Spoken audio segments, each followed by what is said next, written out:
Hi there, Zamir for NerdTube. These are my thoughts and spoilers of episode 5 of The Peacemaker. I won't be going for a play-by-play, but there's a lot to talk about in every aspect of this particular episode. At the same time, regarding this episode, not much was progressed.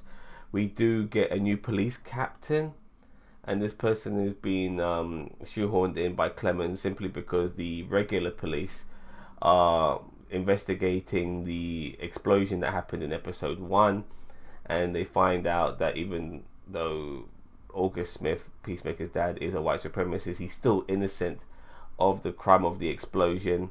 And it's funny enough, it's an Asian officer, Officer Sophie Song, who's been called Lucy Liu and all types of racist things by August Smith. But nevertheless, she's still trying to save him from being in jail for the wrong thing, whilst I believe the butterfly people want to keep him in jail. That will probably be explained later on down the line, but we do get an awesome action scene in this episode, probably the best one so far in this series. We follow up on the lead of Adebayor regarding where they believe a lot of these butterfly people may be, and Peacemaker wears his X-ray vision helmet, and he goes into this location with Vigilante, with Hardcore, with Adebayor, and he just starts blowing the shit out of everyone. Everyone who's working in there is infected by a butterfly.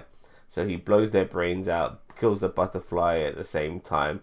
Lots of brutality, lots of carnage. He's not only shooting people, he's blowing them up too. And at one particular point, the gang gets attacked by a gorilla. Now, is this gorilla Grodd?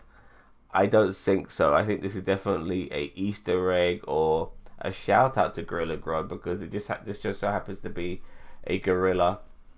Now, he's also infected by the butterflies, so these butterflies don't just go after humans, they can go after any animal pretty much, as long as they can fit inside them.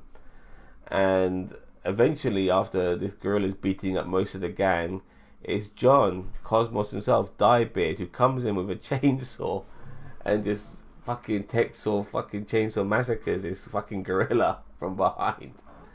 And it was a great moment too, because not only did John, the man in the chair, had to come in to save the day, but he also got a lot more respect from Peacemaker afterwards as well, but Peacemaker was ripping on him for various reasons, including obviously imprisoning his dad, but nevertheless he got the respect from Peacemaker. So you can see these guys starting to become friends now.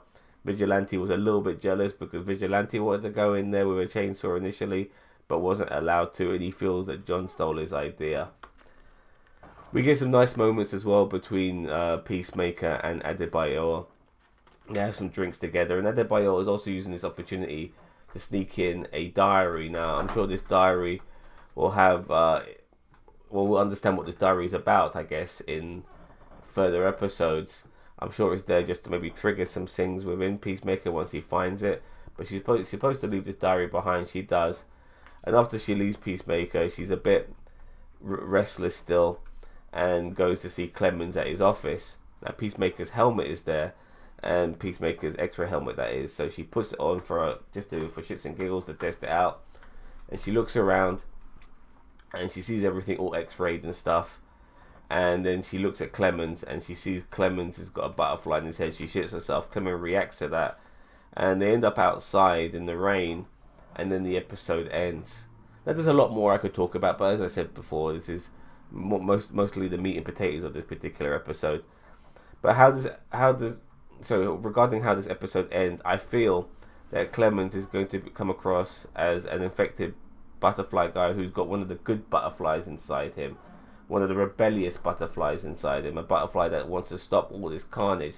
Hence why he's helping Argus with their inquiries, because he's actually sending these people out to kill other butterflies. Why would he do that? So in my opinion, he's a good one, and I'm sure that will be explained next week. If I'm wrong, fair enough, I'm wrong, but it just feels like it's going to go that direction. But this is left on a cliffhanger as well. Adebayor, Waller's daughter, is she going to get fucked over? I don't think so. I think she's going to be one of the people who survives this. So we'll see how that pans out. Nevertheless, an okay episode of The Peacemaker. Only a little bit of progression, nothing too much this time around.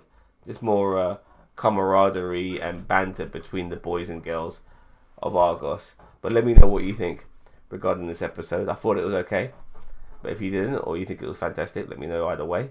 Don't forget to like, share, subscribe, and comment to NerdTube.